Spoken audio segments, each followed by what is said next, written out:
Welcome to this evening's public service event provided to benefit the Huntington Beach business community by your Huntington Beach Chamber of Commerce. I am Bruce Berman, an immediate past chair of the board of the Chamber and an executive committee member. Before we start, I'd like to ask you all to rise and join us in the Pledge of Allegiance. Put your right hand over your heart and begin.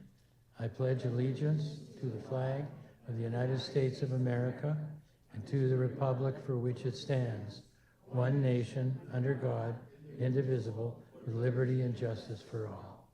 Thank you all. Tonight's City Council and Clerk Forum is strictly an educational forum.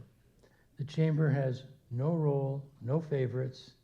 They just want to have whatever's good for Huntington Beach is good for the Chamber. Please note that we're recording tonight's session so that others in our business community can view the information at a later date. Because we're doing that, we ask you to do a number of things. Please silence all your cell phones and any other electronic devices. Please refrain from clapping, shouting, whistling, or any other kinds of noises during the recorded session, and no signs or other distractions from the audience while the candidates are concentrating on their responses. Tonight there will be no questions from the audience, so if you have specific questions, there'll be time after the forum's over for you to approach any of the candidates you wish and get their answers to your questions. And we appreciate your cooperation for all of this. I would now like to invite up to the podium tonight's forum moderator, Sheikh Satur. Sheikh is on our board and on our executive committee, and he represents our financial services community. Sheikh?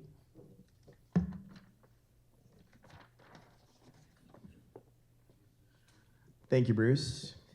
Hello, Huntington Beach. How are you guys doing today? Doing well? Great. All right. So today we have a very special program. I'm sure hopefully I've seen some familiar faces we had last year. So this year we're doing something a little different. Not only are we going to be going over the candidates that are going to be going for city council, we are also doing a very special city clerk edition as well. So we have two city clerks. I have Lisa Lane Barnes, and we have Regina Blankenhorn that are going for the city clerk position that's coming up. So we're going to start off with that, and then we'll go ahead and proceed forward. Like Bruce mentioned, please, this is a professional environment, and this will be recorded, so please, let's be respectful of everyone. I know we might have our favorites, but we definitely want to make sure that we give the respect due to everyone's here today. So first, before we continue, and I introduce these wonderful city clerk, I want to take the time to tell you what the city clerk duties are. The city clerk is responsible for recording and maintaining a full and true record of all proceedings of the city council in books that shall bear appropriate title and be devoted to such purpose, conducts annexations and city elections, administers oaths, and takes affidavits and dispositions pertaining to the affairs of city business. Sample the task, prepare minutes for each city council meeting, maintain books and records for public inspection, acts as a custodian of the city seal, supports all city elections, and more, a lot more. A very, very prestigious position. So, on that note, let me go ahead and first introduce Lisa Lane Barnes. Lisa, would you like to, got a minute to give us a quick introduction of yourself and a little bit about you? I am Lisa Lane Barnes. I am running for the office of City Clerk. I am a top performer with a global organization. I have management experience at the national level. I am endorsed by Orange County Clerk Hugh Nguyen. I am also endorsed by Orange County Audit Controller Andrew Hamilton. I am a nonprofit leader, a community organizer, and a champion of the local charities.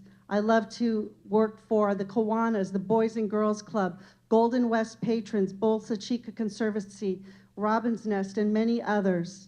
I support our Huntington Beach Police Department. I am a 4th of July parade announcer. I am here for good governance. I am here to accurately record the legislative history of our city. I am here to run our elections with fair and integrity and transparency.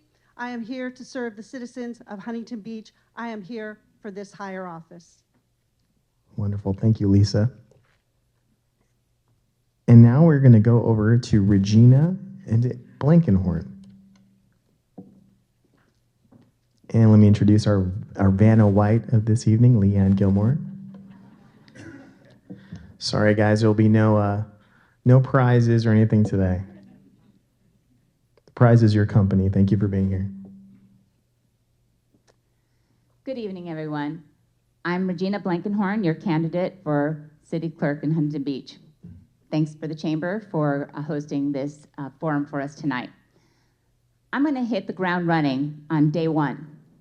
Given my vast experience in city government, I am endorsed by both the current City Clerk of Huntington Beach and the retired City Clerk of Huntington Beach. And when elected, I'm going to have very big shoes to fill. Robin Estanislaw and Joan Flynn have set exemplary standard for the role of City Clerk. I have 3 decades of government experience. I bring knowledge and leadership that go beyond filling the minimum requirements for the Huntington Beach City Clerk. And I look forward to today's questions. Thank you. Thank you, Regina. All right. So let's go into question number 1. And we'll give this to you, Regina. What relevant experience and education prepares you for this important city leadership responsibility? Thank you. As I mentioned, I have 3 decades worth of experience in public service in both city government and as a public school teacher. I have a degree in business. I am a credentialed teacher, and I started my career in public service in the city clerk's office. I moved on to the redevelopment agency and then went into the city manager's office. I worked for 19 years as a public school teacher and loved every minute of it. But I found myself going back into local government, and I currently serve and directly support a city council. I ensure they follow policies and procedures and do not enter into any conflict of interests, and that they do not violate the Brown Act or any other forms. Thank you. Thank you, Regina. Now we'll go on to Lisa Lane, and we'll ask the same question, and I'll repeat the question again. What relevant experience and education prepares you for this important city leadership responsibility? I am a commissioner on the Community Services. As a direct advisory board to the City Council, I advise them on the capital improvement project, refurbishment, acquisition, and management of our 78 parks, 5 libraries, and 1 golf course. I've spent the vast majority of my career with a global organization in project implementation, managing large teams, national contracts, and in excess of $20 million with a 7 to 10% year-over-year revenue generation. During that time, that experience gives me understanding of compliance with local, state, and national regulatory agencies. Handling those contracts have given me experience for meticulous execution of those contracts. I have completed the Huntington Beach Citizens Academy, the Huntington Beach Police Department Citizens Academy, and I am a woman of distinction given an award by Senator Janet Nguyen. Wonderful. Thank you so much, Lisa. Now, Lisa, we're going to go on to the second question with you. Now, can you please elaborate on specific activity that you led or supported to enhance and build relationships with the business community? I am a businesswoman here in Huntington Beach, and I spend a vast majority of my time with the local nonprofits to build that business there. I live and work in Huntington Beach. And as a businesswoman, I've had the opportunity to review the annual budget for the city clerk's office, and I have found an area where we could generate some revenue for our city. Currently, they process 6,000 passports at $35 each, which generates a revenue of $210,000. That's only 3% of our population. If we moved that to 15%, we could generate $1 million directly into our general fund. The clerk's budget is $1.4 million, and with the possible budget shortfalls looming, it seems that it would be a good idea if we took a look at generating additional income for this office to support itself. Thank you. Thank you, Lisa. Now we're going to pose the same question to Regina. Thank you, Vanna. All right, and Regina, I'm going to read the question again.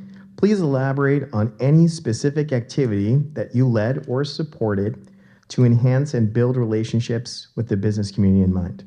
Thank you. Well, as a career technical educator, I actually recruited businesses so my students could serve internships there. It was a great way to build a bridge with education and the businesses. We made a lot of contacts that way, and we continued that for a very long time. They gained experience, and many times my students would get hired by those interns. They worked in insurance, even Jim Silva's office when he was here. According to the budget, and you mentioned the passport services, I'd like to comment.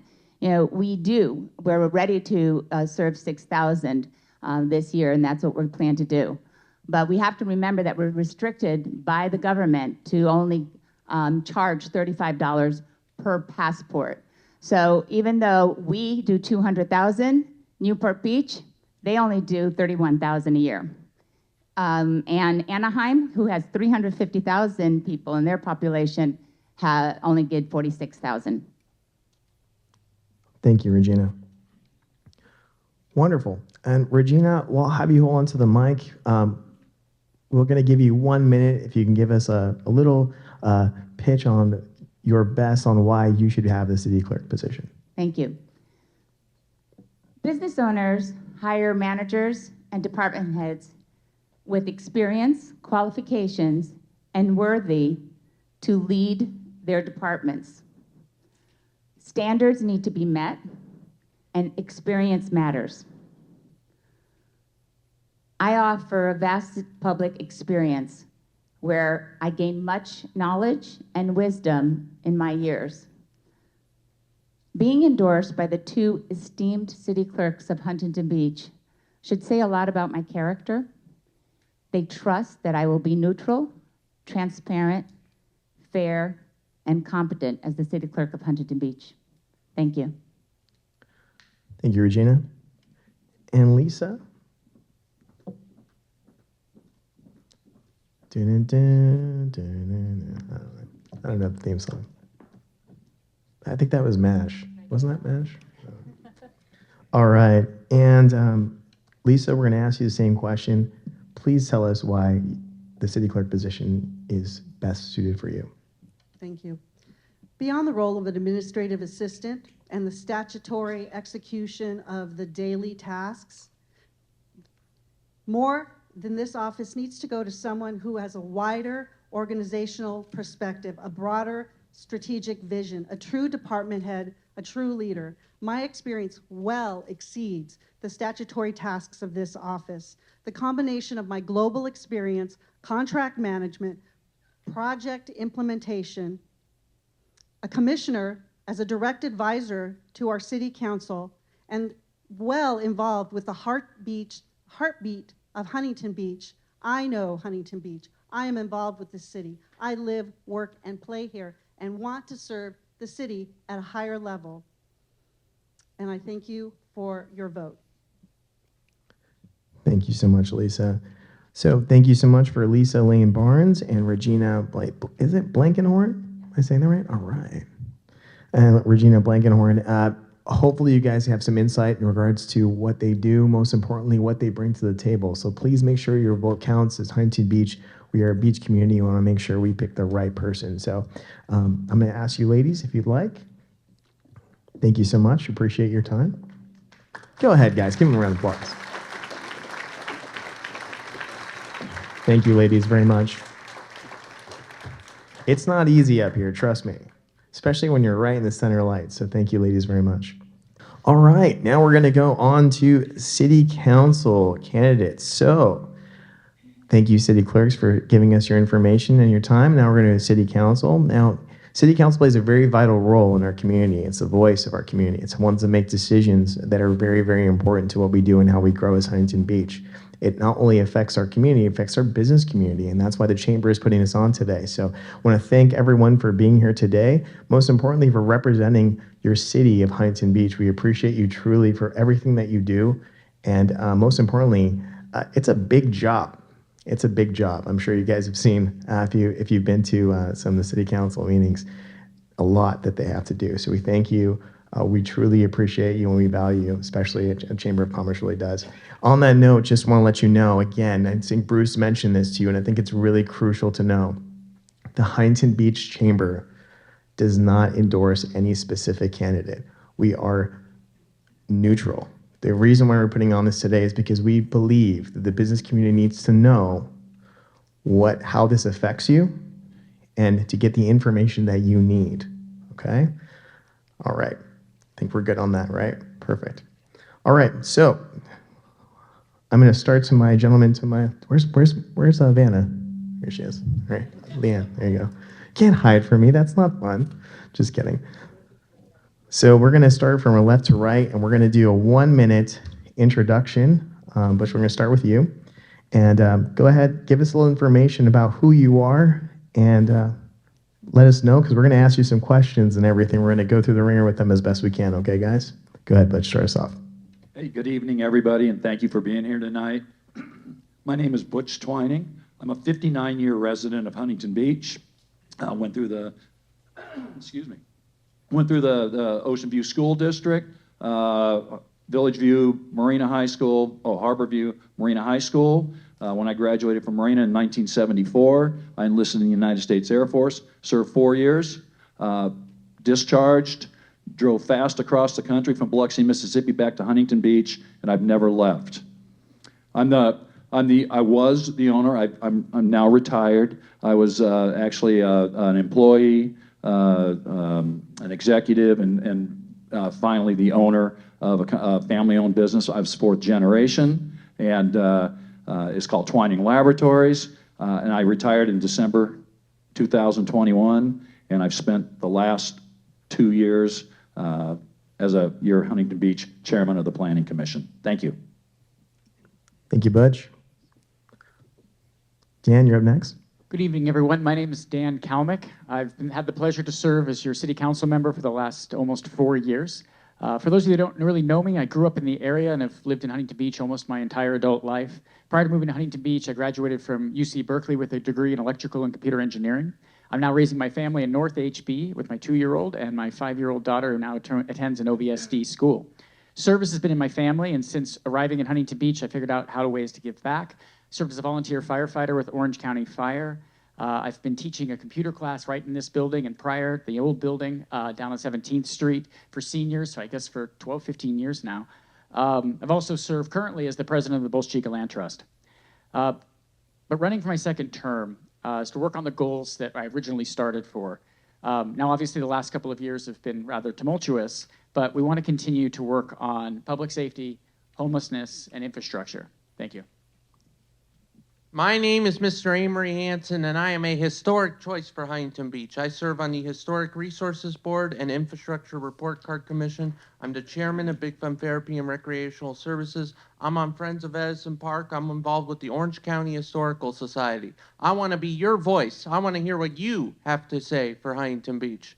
Vote for Mr. Amory Hansen, a historic choice, number 2 on the ballot. Thank you. Hi, my name is Marissa Jackson, and I was raised military, Air Force, grew up moving around every 2 years, and finally was able to be blessed to live here. I wish I had lived here my whole life, but I love being here. I love the people here. I'm the wife of a private business owner and nonprofit organization that works for the families of the fallen soldiers all across the nation. I'm the only conservative mom running who's a mom of 5, who you could say has skin in the game. I'm endorsed by Moms for America and the only other independent voice not letting big party politics get in the way. I'm willing to be a voice for all, to represent all of our residents, and willing to listen to both sides of issues of what's going on in our city. I believe in being honest. I believe in integrity and in decency, which I feel like we need right now. We need to focus on safety and security and keeping Huntington Beach family friendly. As a wife of a business owner, I feel it's important that we also support our businesses. I have a degree in political science, emphasis in public administration. I am a community volunteer, church volunteer, and the time is up. Thanks, Marissa. Yeah, let's. So we're gonna have just look for cues right here in case the time's running short. But I appreciate that, Marissa. You have a lot to say. We love your passion.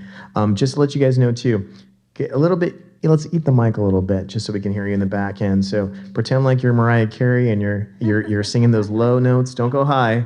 Let's go low, and sing right into it. Okay. I'm hungry, so maybe that'll help me out. So I'm Rhonda Bolton. I've had the great honor to serve as your city council member for the past 3 years. I am a middle-class kid who worked hard and achieved my dream job to be a policy advisor to a member of Congress in Washington, D.C. Marriage, law school, 2 kids, and 20 years later, our dream matured into wanting to leave the rat race and raise our 2 very young kids in a beautiful beach community with friendly people. And we arrived in Surf City in 2012, loved it, and have been here ever since. I am motivated to serve by my appreciation for the community and the way that we were welcomed when we moved here. People know me as the voice of reason and common sense, and my goals are common sense goals. It is to make sure that we have economic policy that benefits our businesses and our economy. Thank you. Good evening. My name is Chad Williams. I'm born and raised here in Huntington Beach and went on to become a U.S. Navy SEAL shortly after 9/11. I had a desire to serve this country. And while serving overseas, I always felt that I was representing the nation, but not only the nation, it was Huntington Beach that I was always looking forward to getting back home to and surfing. Eventually, I would marry my high school sweetheart, and we're raising a couple of young children now in this city. And I think you begin to pay attention a little bit more to your surrounding environment when you're raising your kids.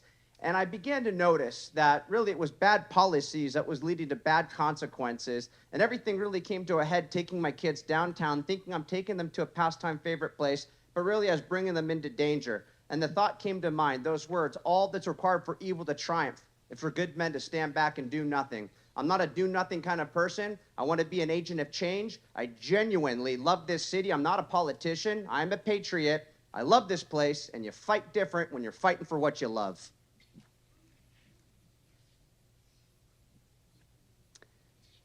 Hi, everybody. My name is Natalie Mosier. I'm your council member. The future of Huntington Beach is up to us. We can elect leaders who put themselves, their political interests, and their personal agendas first, or we can work together to calm the chaos and put Huntington Beach residents and businesses first. Born and raised in Huntington Beach, I'm a parent and a small business owner, and I have been the product that all the city has to offer: excellent schools, beautiful beaches, safe neighborhoods, and a great dance studio. After graduating from Marina High School, I worked multiple jobs to put myself through college, and later I earned my MBA from Chapman University. After years of success in the financial services leadership industry, I started my own business.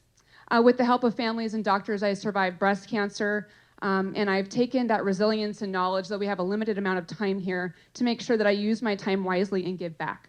I'm fed up with the culture wars and extremism that seeks to tear us apart. I'll continue to work for local solutions, supporting first responders, investing in our libraries, tackling homelessness, and restoring civility and functional government to City Hall. I hope to earn your vote and work to make Huntington Beach a thriving community we can all be proud of. Thank you. Hello, and thank you for attending. My name is Don Kennedy. I arrived here in 1962. I'm a husband of 30 years, a father of 3. I'm a man of faith, and I've been successful in business for over 30 years, currently serving as your vice chairman on the Planning Commission. I've also been an active volunteer. In the private sector, what I've learned is you're held accountable. There must be transparency. There must be results. and I've got 3 decades of being held accountable, producing results, being profitable. What we do in the private sector is we create opportunities, we manage inefficiencies, and these are the types of things that I will bring to the dais. I am doing this not for me. It may sound cliche, but I am doing this for us. I'm doing this for my family, your family, my kids, and our grandkids. I love Huntington Beach. If somebody was to ask me, summarize you, Don, why are you doing this? I would say I am Huntington Beach first. I grew up in the best Huntington Beach possible, and I want to preserve what I believe to be the best city in the world. That's why I'm running for Huntington Beach City Council. Don Kennedy, and I'm asking for your vote. Thank you.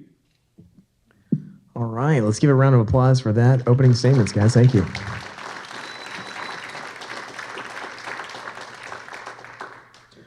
All right, so Leanne, go ahead and grab that mic for us because we're going to go into our fun little section where we have the paddles. It's green means thumbs up and red means thumbs down, okay? We've just got 3 question candidates, so can you guys show me a green paddle for a thumbs up so we can show the audience? Very good. And thumbs down means you disagree. Fantastic. All right, so let's go right into it. We've got 3 questions. Here's the first one. Is increased traffic an issue for Huntington Beach? Okay, perfect. All right, question number 2. Is lack of parking an issue for HB businesses?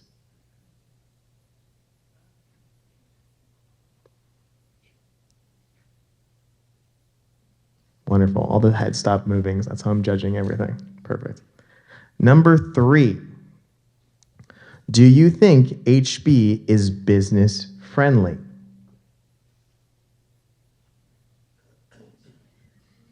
I like that, Natalie.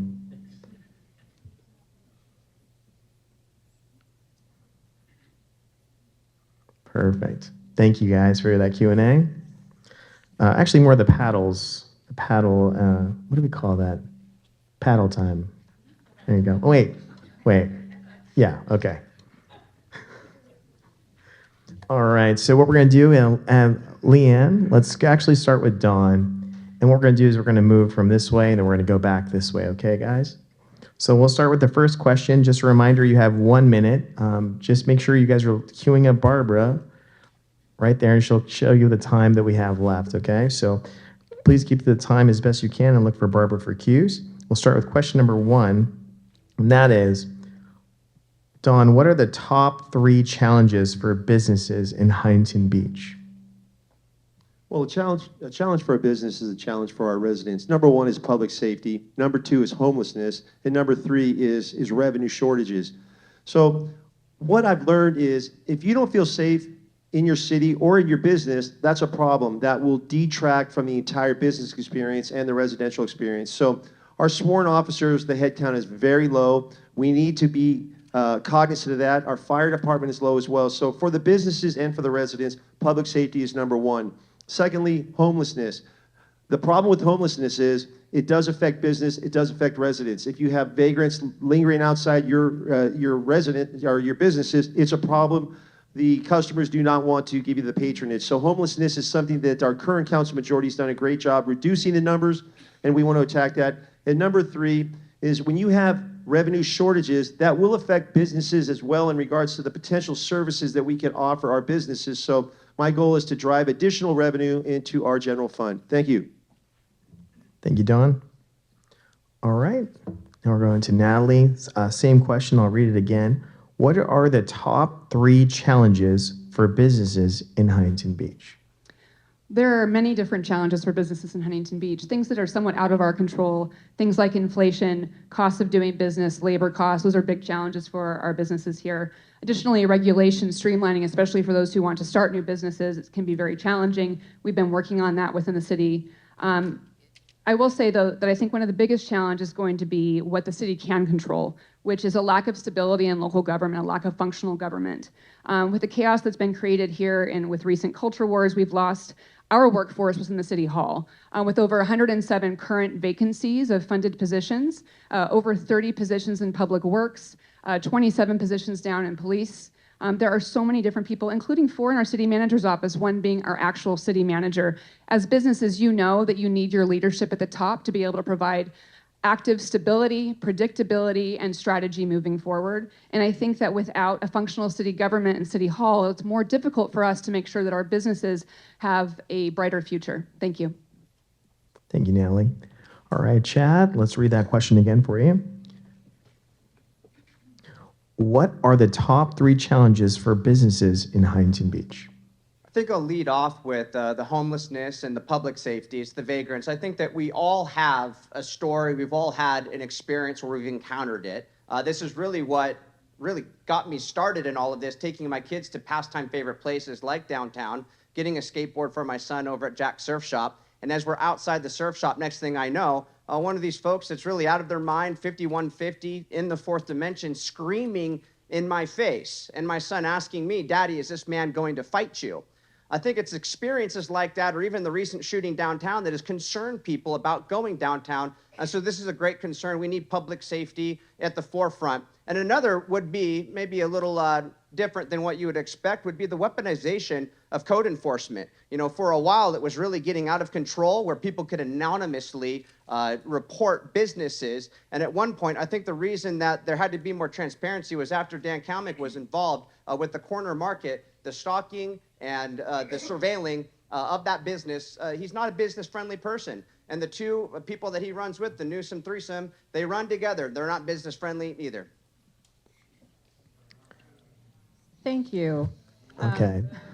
All right. All right.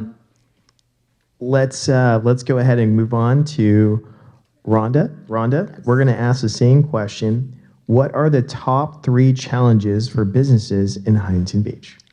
Thank you. So number 1, I think, is we want to have economic policy that is based on common sense, business sense, and not based on emotion or politics. Good business is not red or blue. Good ideas are not red or blue. If I hear a good idea, I'm going to be working on it and in support of it, regardless of who proposes it.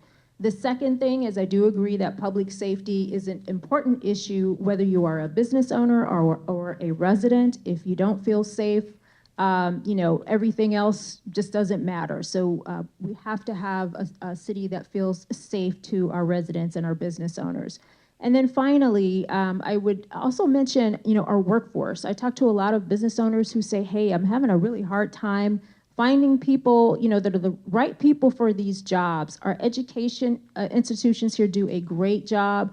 We need our kids to stay in Huntington Beach as adults and work here. Thank you. Thank you. All right, and Marissa, we're going to ask the same question. What are the top 3 challenges for businesses in Huntington Beach? I've had the opportunity to speak to a lot of businesses here in Huntington Beach, and they are facing safety issues right now. There have been break-ins, and that's definitely a concern of mine. It deters business. It's hard when you have merchandise stolen. It shouldn't happen here in Huntington Beach, and we need to fix that. Another issue is the permits and licensing. The rate keeps going up every year. Can you hear me? Yes, there we go. The rate keeps going up. If there's a way we can stop that, I think that would be great. Homelessness, of course, is the big issue we keep talking about. So many businesses have told me they've had to call to get them removed from their business every morning. We need to improve that. We need to fix that. And those are the things that are the top priorities for me. Thank you. Thank you, Marissa. Avery? Let me read the question one more time for you. What are the top 3 challenges for business in Huntington Beach? Well, number 1 is inflation, although unfortunately that's largely beyond the City Council's control. I would just urge staying the course on that. Number 2 is red tape. I was very proud to support the Streamline Huntington Beach program that was created I think last year, and continue to support that. Number 3 is competition for space from residences. Maybe if Sacramento wasn't trying to have us build 13,000 units of housing, we could build all these great businesses, but according to them, we have to build a ton of houses instead. So I hope that I will continue to fight against that, and I hope we can make it so that we can build many restaurants for many and businesses for many years to come. Thank you, Amory. All right, next up is Dan, and the question is, what are the top 3 challenges for businesses in Huntington Beach? Well, thank you. Huntington Beach has a lot of different types of businesses. Most of our businesses are small businesses, but we still have some very large employers in town, Boeing being one of them. We need to make sure that we have a stable government that is not going to pull your permits when you're 90% of the way through your project, isn't going to try to revoke an environmental impact report for a corridor that makes 15% of our sales tax. One of the largest issues is staff shortages. Affordable housing, the ability for a workforce to get here and afford to live here and not have to travel 4 or 5 hours in is critically important to most of the businesses I talk to. Homelessness is obviously an issue, but I think for some of our larger employers, it's trying to get a workforce that can afford to come and live and work in Huntington Beach. So a predictability of your government, that when they say they're going to do something, they're going to do it. Transparency in that government, and eventually get to permit streamlining. We had a 311 program that was in the works. This new council has seemingly dropped that. Thank you. Thank you, Dan. All right, last but not least, Butch. Thank you very much. And well, let me read that question for you just to make sure we're fair. Go ahead. What are the top 3 challenges for businesses in Huntington Beach? Thank you. Well, as a business owner, an ex-business owner, I could come up with lots of challenges for businesses, but for Huntington Beach and specifically our businesses here, and it's been said once or twice or 3 times before, but public safety, we have nothing unless we have a strong public safety presence, police, fire, harbor patrol, those type of things. Natalie said it earlier, I wrote it down, was costs associated with doing business here in Huntington Beach. It's very high. Natalie said that there's nothing that we can do. I think there is things that we can do around fees, possibly tax holiday for them. There's things we can do. And then finally, parking in downtown is quite difficult. I think we need to address that. I think we need to invest in our businesses and make them better, or make it easier for them to do business here in Huntington Beach. Thank you. Thank you, Butch. All right, we got question number 1 down, guys. We got quite a few more. So, all right, Butch, we're going to start with you. We're going to do question number 2. Are you aware of the businesses lost to the other cities? And if so, what would you do as a council member to attract those businesses back to Huntington Beach? Thank you. I'm not personally familiar with businesses that left this town, Huntington Beach, to go to another city, but I certainly see businesses that have closed down. I don't know why. I'm sure they have, many reasons. I don't know if they closed down here to move to another city. Attracting them back is really no different in my initiative for attracting, companies that were once here versus attracting new companies that are here. Basically, is the same initiative, the same thing. We have to give them reason to come back, and we can't just say, come on back without giving them a reason or giving them incentives. And those incentives could be, things like fast track building permits, certificate of occupancies. I understand that our certificate of occupancies with our new system, we're up 25% last year, and I think that's helpful. And then we can also potentially waive certain fees to bring them back. Thank you. Thank you, Butch. All right, Dan, we're going to pose the same question. Are you aware of the businesses lost to other cities? And if so, what would you do as a council member to attract those businesses back to Huntington Beach? Well, it's almost an unknowable question, right? If someone was going to open their business in Huntington and they went to Irvine, would we know about it? Some cases, yes. I know we've had conferences that have chosen not to come to Huntington Beach because of the changes over the last 2 years. But I'll talk about what I've actually done as a city council member and previously as a planning commissioner. TS Conductor is a company that opened up business in Huntington Beach and North Huntington. They make utility-grade electrical wire. They make big cables that you see on the big high-tension lines. They approached the city a long time ago, when I was 4 years ago, and asked for help on a Department of Energy grant. I brought that to our mayor and made sure that we went out there and talked with them. And they got that grant. They actually won an Orange County Business Council Award just recently. Also, as a planning commissioner, I helped add the research and technology zone to our city that allowed businesses to dynamically change what they had going on in just a standard industrial use. Also brought planning commission review down to the zoning administrator in order to for pro forma projects. And it's the reason that I'm supported by the Orange County Business Council. Thank you, Dan. All right, Amory, same question. Are you aware of the businesses lost to other cities? And if so, what would you do as a council member to attract those businesses back to Huntington Beach? I am not aware of any businesses lost to other cities. As a matter of fact, I am aware of several businesses that we have gained from other cities, and I'm very happy about that. I would hope that as a council member, I would work to attract more and more businesses to Huntington Beach for years and decades to come. Thank you. Thank you. And Marissa, are you aware of the businesses lost to other cities? And if so, what would you do as a city council member to attract business back to Huntington Beach? Yes, I am aware that there has been business lost here. We need to, like I said before, see if we can work on permits and licensing, reduce the cost on that. And I know rent is an issue. From talking to businesses, there are some that are considering leaving because the rent is just getting too high for their local business.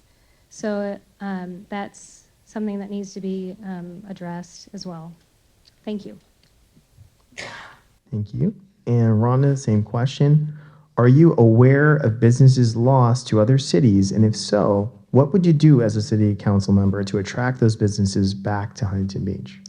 Thank you. I want to elaborate on something that Dan mentioned, which was the loss of convention or event business here, which is very important to the city because tourism is such a large part of our economy. I am aware of convention business that we have lost. Sometimes those sponsors let us know that they're not coming and why, and sometimes they don't. And I think that the fact that they don't is because they are afraid of retribution, which is unfortunate. Doing business through retribution is not a logical way to do business. I think that the preferable way is for us to be able to have a dialogue with someone when they say, hey, I'm not bringing my conference back next year. If those folks felt like they could talk to us, maybe we could learn what we could do better next time so that we could attract their business. That's certainly what I would do and what I do try to do on the city council. Thank you. Wonderful, thank you. And Chad, are you aware of the businesses lost to other cities? And if so, what would you do as a city council member to attract those businesses back to Huntington Beach? Yeah, I'm shocked that nobody has brought up the iconic Rubies. 30 years we had them at the end of our pier, a real staple of our community. We lost them to Newport Beach. The owners, they opened up a new restaurant by the name of Shorebirds. And what was their hardship at that time? They went through COVID-19. And during that time, who was their landlords? Well, the landlords were the city. That was under your watch, Dan Kalmick, under your watch, Natalie Moser. You were their landlords, and you could have deferred their rent. You could have offered them a way out of that hardship to make life easier, or any business that was open during that time and being shut down because of the pandemic. Maybe a no mask, no vaccine mandate would have been really the answer. It allows them to stay open. And so I think really leaning into that no mask, no vaccine policy assures businesses in the future that if there is another pandemic, don't worry, you will not be shut down into the ground and just decimated the way that you were under their leadership. All right, and Natalie, same question. Are you aware of the businesses lost in other cities? And if so, what would you do as a city council member to attract those businesses back to Huntington Beach? First, I just wanted to respond and say that we all think public safety is important. So is public health. So that's a shame of what you just said. I think that it's very difficult to quantify the businesses that have not chosen to come here. Rhonda also mentioned we do know about certain tourism and certain conventions that have chosen not to come. But for those that we're trying to retain, encourage expansion for, or attract, things that we can do are tax sharing incentives, also incentivizing development in underutilized areas. But I think the most important thing is improving our reputation. Attacking librarians and teachers doesn't attract business and economic development to our city. It doesn't pave roads, it doesn't improve infrastructure, or attract and retain not only businesses and industries, but also the top and most excellent employees here in City Hall. And those are the things that we need to do. Fix city government, find functional government, calm the chaos, and welcome people back to the city of Huntington Beach and attract them here. Thank you. Thank you, Natalie.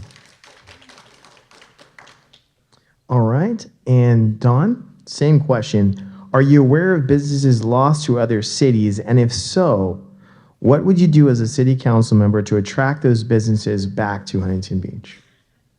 Rather than trying to address businesses lost, what I'd like to address is, number one, we have to cultivate a business-friendly environment. I probably have more business experience than anybody up here other than Mr. Twiney down there. And what we learn in business is real simple. Hearing is mechanical, listening is mental. You have to listen to your businesses to understand their needs, and then you have to solve their problems. One thing I can assure you I would not do is take a highly profitable event, such as the air show that drives over $3 million into the general fund coffers, brings goodwill to the world, establishes Huntington Beach as a landmark jewel.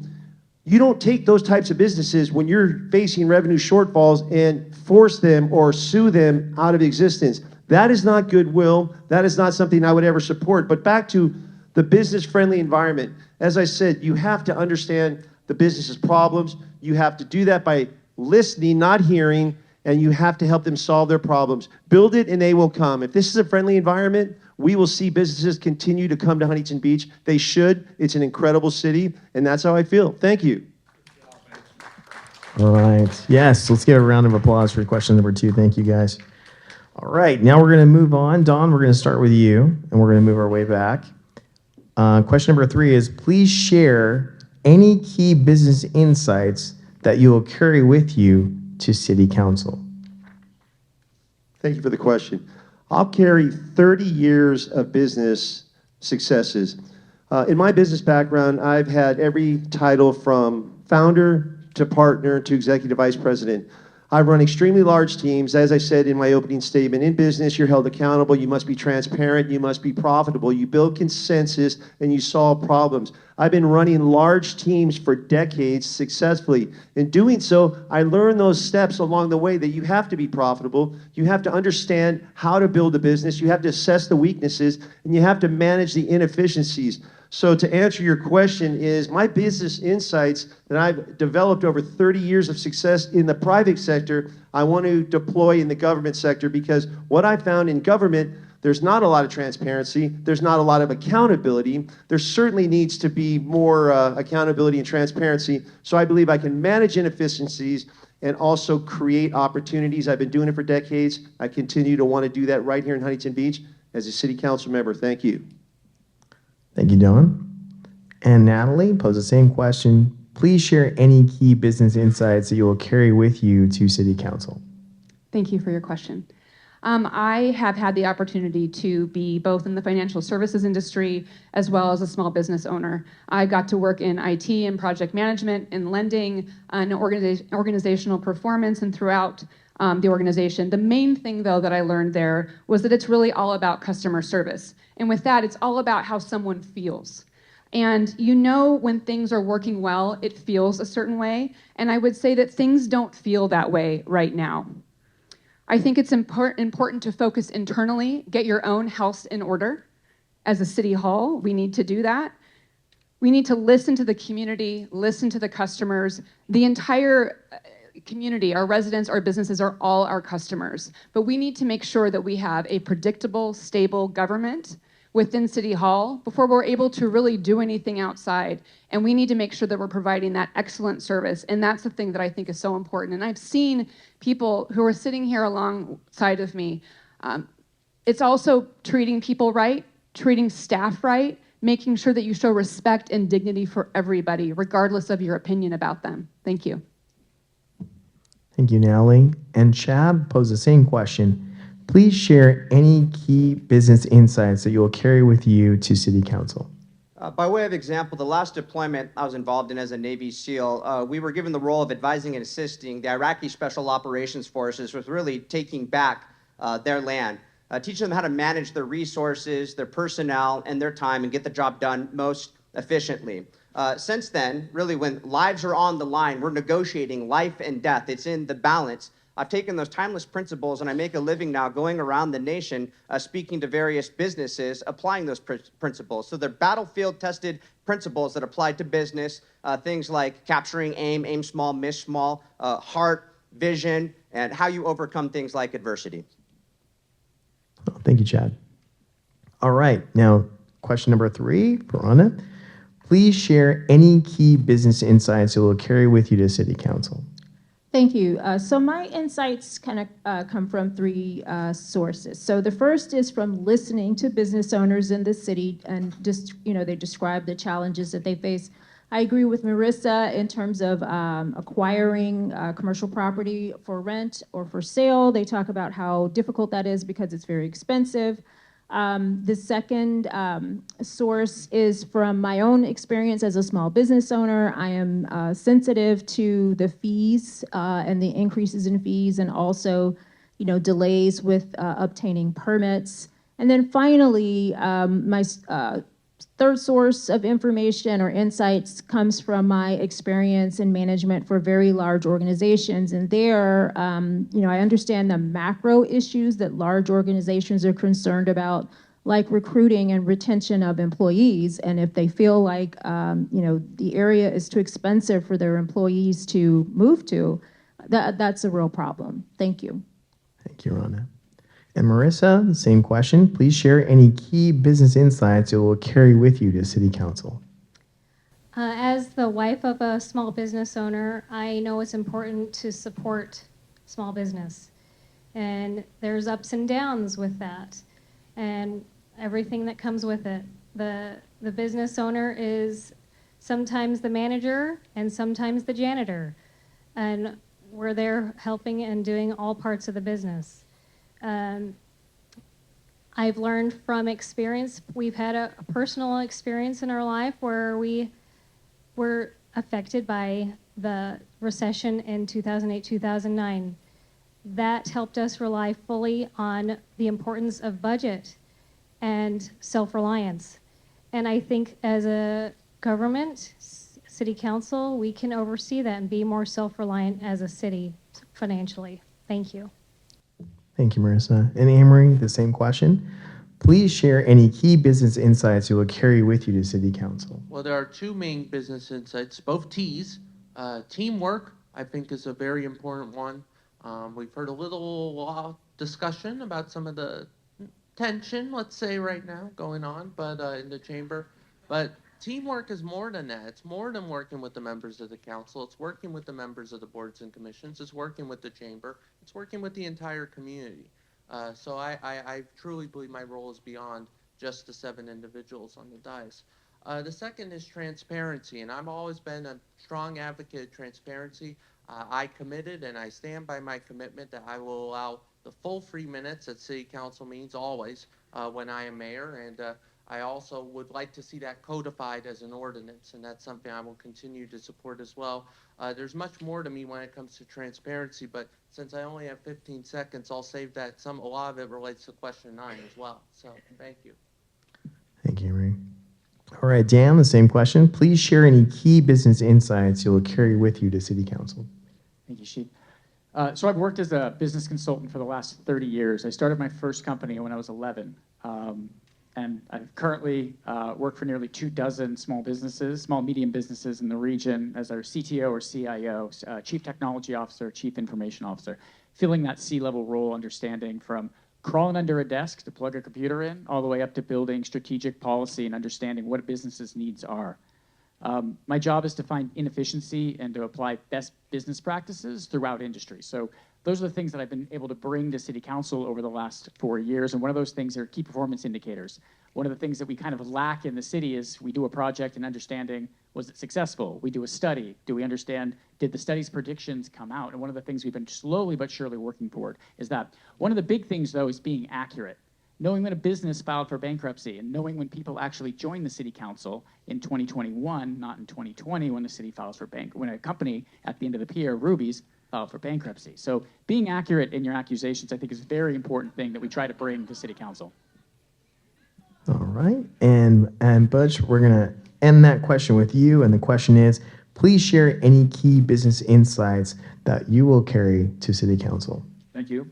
Over my career, 45 years working in business, I literally hired and worked with over several thousand people. We were a large company. One thing I learned was to surround yourself with the best people possible, top of class. And I've heard some people up here talk about how we're losing people in all these departments. Well, I challenge you. I say they weren't top of class because I knew who they were, and I'm going to find the people that are top of class if I'm on the City Council. We need to keep what we've got here right now, especially with reference to events. The Air Show, the U.S. Open, Code 4 even brought in a new act this weekend called the Wadapalooza. Not sure exactly what that is, but we have to keep what we got, and we have to attract more, and I know how to do that. Thank you. All right. Thank you. Question 3 in the books. Keep a round of applause if you guys like. Thank you so much. Keep it consistent, right? There we go. All right. Question number 4. It's a little bit of a doozy, but we're going to get this one to you. To start us off, what industry sector or sectors do you think the city should pursue to diversify beyond tourism and car sales rentals? Revenue, I should say. Revenue. Thank you again for the question. First off, I don't believe it's government, or especially the City Council's purview to pick and choose what industries want to come to Huntington Beach. All I know is that I want to be part of the solution to attract cities to attract industry businesses to Huntington Beach.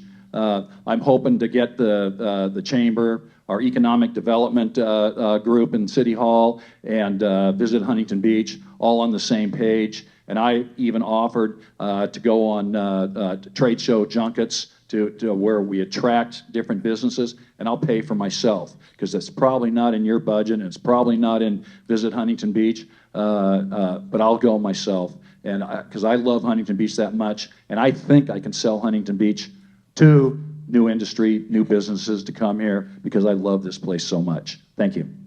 All right, thank you, Butch. And same question to Dan. What industry sector or sectors do you think the city should pursue to diversify beyond tourism and car sales revenues? Well, thank you. I'd like to respectfully disagree with Mr. Twining's comments that the city doesn't play a role in choosing what businesses come here. Our zoning code actually dictates quite a bit of what businesses come here. Understanding how the city is zoned, the beautiful color chart map you see of how everything in the city works, understanding that industry that wants to come here has to have the right zoning to go in there, and respecting what that looks like for interfacing. You don't want to put a heavy industry next to a residential neighborhood. You want to make sure that you have research and technology, clean industries. So I would look at lightweight utility manufacturing, higher tech industries, more offshoots, obviously, of the aerospace industry, because that's been our bread and butter for a long time. And if my information's right, it sounds like Boeing may be bringing some more folks back here. But those clean tech industries that Irvine has really taken our lunch on to really make sure that our zoning is appropriate in our industrial area and has permissive use in the code that allows businesses like that by right, instead of having to go through a longer process to get through based on like 1970s zoning, where most industry was generally somewhat of a polluter. All right, thank you, Dan. Well, I do believe in the free market principle, that we should allow the industries that wish to come, shall we say. But if I had to pick an industry that I think the city needs, that I think there should be more of at the current time, it would be sport, whether that's gymnasia or various other types of sport facilities, things like that. And the reason for that has to do with my hope that we will have surfing at the 2028 Olympics in Los Angeles in Huntington Beach. So that would be, in my opinion, the current best industry that hopefully will come. Okay. And would you like me to leave the question for you? No, it's fine. Okay, go ahead. I also believe in free market, and I also believe in making sure our residents are safe and make sure that there isn't any housing built on landfill or next to a toxic waste dump. I feel like that's not a good place for city council to be deciding if that's appropriate for housing.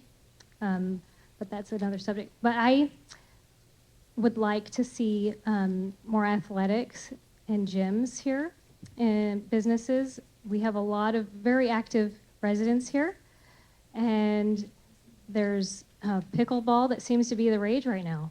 We need more pickleball courts. I also believe that we need to lobby for a really awesome hospital. We would like to attract the more medical community here in Huntington Beach. Those are just some of my thoughts. Thanks. Thanks, Marissa. Thank you. So I first want to say that we need to make sure we're taking good care of the businesses that we have. Initiatives like trying to streamline permitting and things like that continue to be important even as we attempt to recruit new sectors. And I think, of course, government doesn't want to pick winners and losers, but at the same time, if we are going to pursue certain sectors, look at the areas where you know that expansion or new businesses are starting. Look at the businesses that government grants are flowing to. So things like manufacturing and chip manufacturing, specifically things like green energy. And then we need to look at what capacity we have here in the city as well. So, we have industrial space on the northwest side of the city. With capacity there, and I think that would marry very well with the types of technology companies that Mr. Kalmick was mentioning. Thank you. Thank you, Rhonda. And Chad? In the SEAL teams, we have a saying, earn your trident every day. That trident is what you put your hard work, blood, sweat, tears, and determination into, and you earn that trident every day. You have never arrived. You can't rest on your laurels. You have to have an ability to adapt to your surrounding environment. Here's a good example about how Huntington Beach did not adapt to its surrounding environment under the previous leadership. You'll notice he said 2021, the bankruptcy happened. Well, when did COVID happen? It was a government shutdown, it was government hardship, and I happen to know that the city council was granted millions of dollars in government aid, and yet they didn't receive a dollar. And so Dan Kalmick could try and pass the buck, but he never really gave Ruby's a buck at all. Okay, Natalie, would you like me to read the question again? Sure. Absolutely. Okay. What industry sectors do you think the city should pursue to diversify beyond tourism and car sales revenues? Thank you very much. So I think that it's important, as Rhonda talked about, we need to be able to retain what we already have, making sure that our zoning and permitting environments are both welcoming to our current businesses and also to those that we're looking at. We do have wonderful universities and schools, Golden West College here, UCI, Cal State Fullerton, that provides a lot of great workers. With that, we should be able to attract different industries because those workers are here. That being said, clean tech, aerospace, continuing to increase that or bring it back. Green energy, also with the tech industry, research, admin, manufacturing, also making sure that with the manufacturing, we're looking at businesses that are providing the most sales tax because that's one of the main ways that we get our money through the city's revenue. Another thing is hospitals. What was said before I think is really important. If we want to have a world-class city, we should have a world-class hospital. Also with the aging senior population, we need to have more memory care. We have a lot of opportunity there. Thank you. Thank you, Natalie. And Dawn, would you like me to read the question for you, Dawn? Yes. Fantastic. What industry sectors do you think the city should pursue to diversify beyond tourism and car sales revenue? Well, as has been said, they all matter. We need all types of businesses. And as the vice chairman of the planning commission and as a former planner down there, Dan should know that we've had a general land use plan in effect since 2017. So the city's already dictated the zoning. It's not antiquated. It's only 7 years old. So people at the community development department were hopefully well thought out, mapped it out, looking to the future, designating land use areas. So to say that we have a 1970s land use plan is out of touch. Now, what I'm against is modifying zoning to meet a new need. We have a general land use plan. We need to attract high-tech jobs. We need to attract jobs that create sales revenue. But they all matter. The bottom line is we have to have a business-friendly environment that's cohesive, that's attracting, and that will bring in business. The rest will sort itself out. Build it, and they will come. That's where the work needs to be done. Welcoming all. Thank you, Don. All right, let's give a round of applause for that question. Thank you, guys.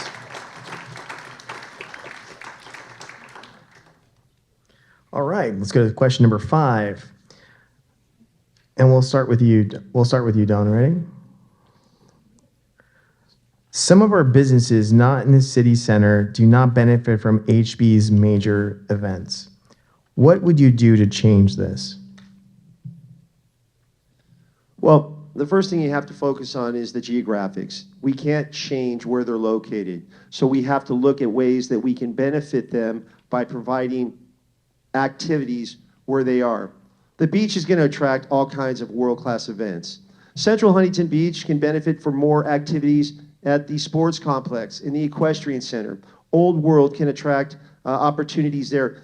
Opportunities and events bring people buy food, people stay in hotels, people shop. So what we need to do is geographically look at the city in its various sections, and we need to designate opportunities that only benefit, or that can benefit those in that section. Again, you can't bring the beach to Edinger, and you can't bring Old World to the beach, but what you can do is you can develop opportunity based on where the businesses are that can give them synergy in a symbiotic relationship with the events that transpire based on the geographic locations of Central Park, Sports Complex, Equestrian Center, Old World Beach.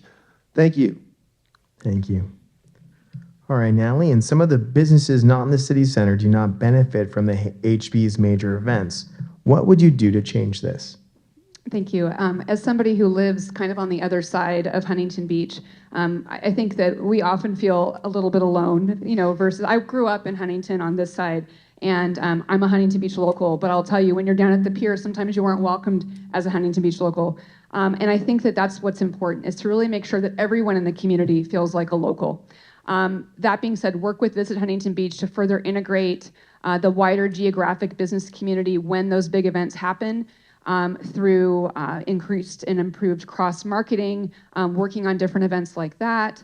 Also, we should do regional town halls for businesses in these different sectors and these different areas and find out what the challenges are.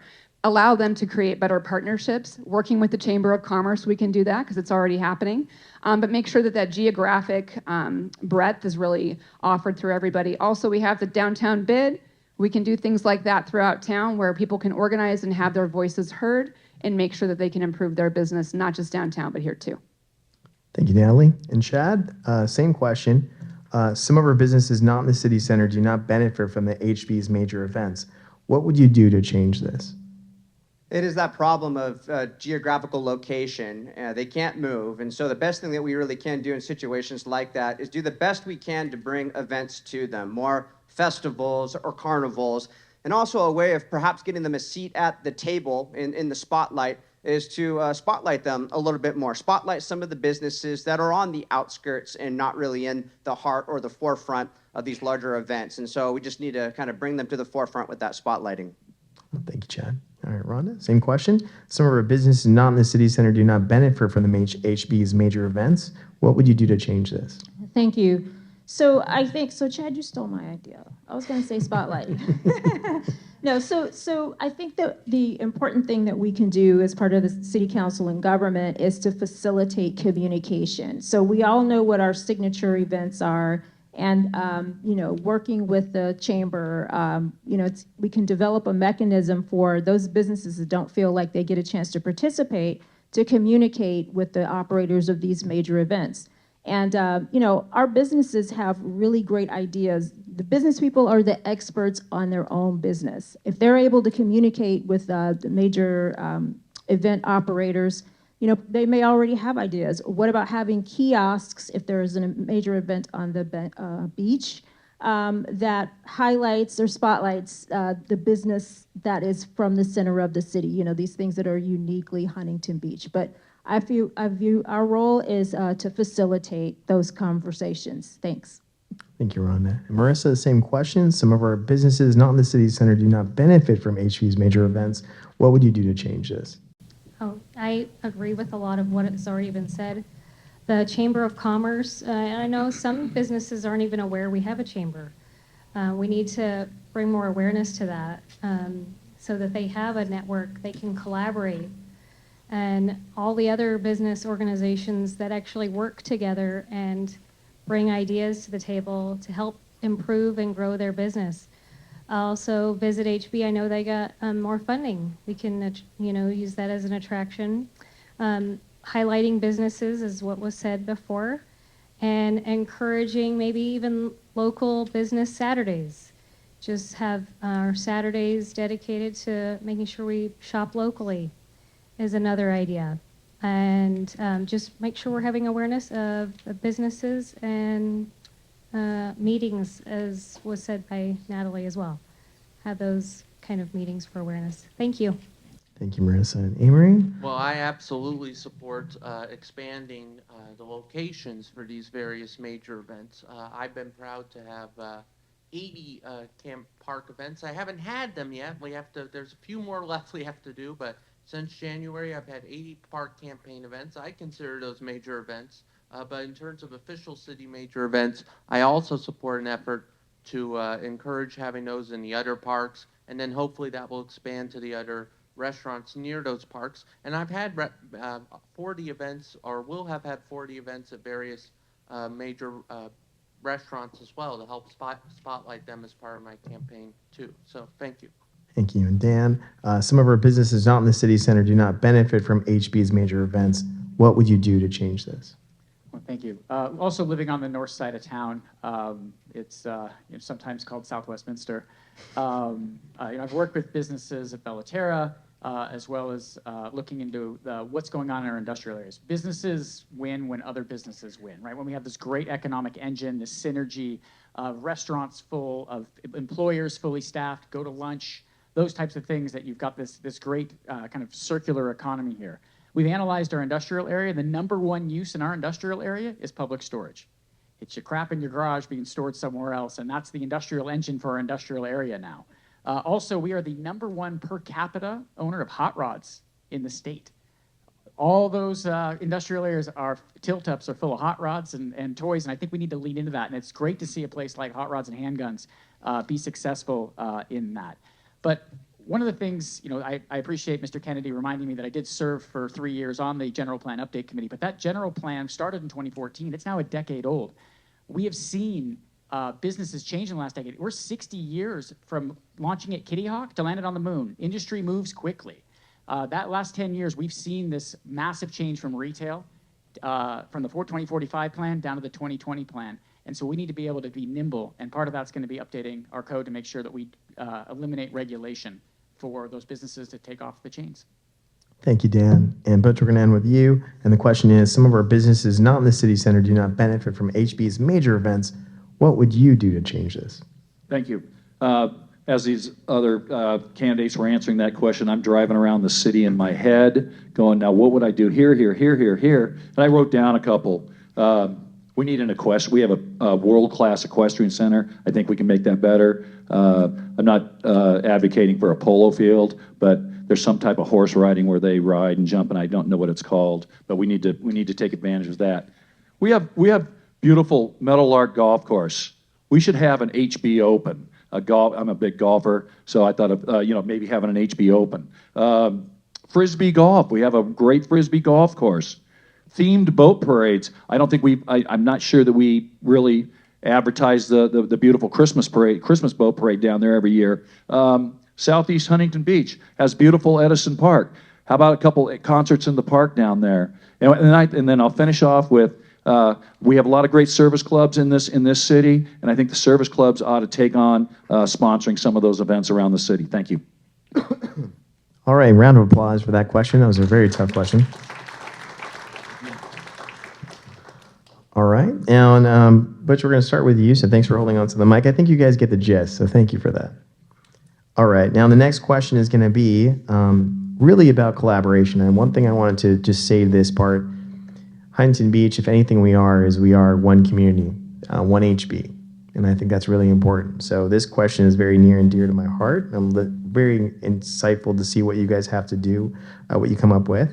Now, next question is, please describe your vision for a successful collaboration between the city, the Chamber of Commerce, Visit Huntington Beach, and the downtown bid. Thank you for that question. That's a lot for 1 minute, but I wrote in my notes, that was probably the most critical question of the night for me.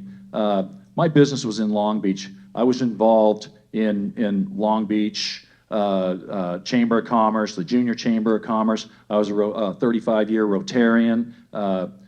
I dealt with the Chamber of Commerce all the time because they reached out to me. I don't see that coming from the Huntington Beach Chamber of Commerce, sorry. The only time I see the Chamber of Commerce is if I go to one of the breakfasts. The only time I see Visit HB is if I go to one of the barefoot balls or the mayor's ball or something like that.